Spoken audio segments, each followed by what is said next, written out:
台铁嘛，为今仔日开始开放红订4月初1到4月初6的火车票。讲受到疫情的影响，订票量比去年同期减2成。另外，为了防疫，台铁嘛搁电设计订票的系统，尽量甲旅客座位加分较开咧。 坐车旅客拢有挂嘴暗，今年清明连假拄着疫情，台铁讲订票旅客确实有减少。订票的状况跟去年同期相比，影响的幅度大概是2成左右。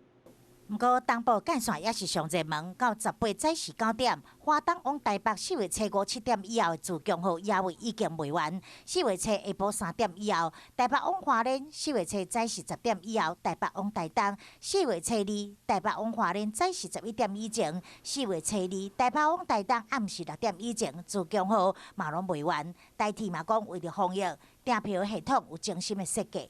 个别订票的时候会优先都是不会再像以前是连续配置的，它会错开。一定要戴口罩嘛，然后也要戴干洗手，尽量不要吃了，少吃。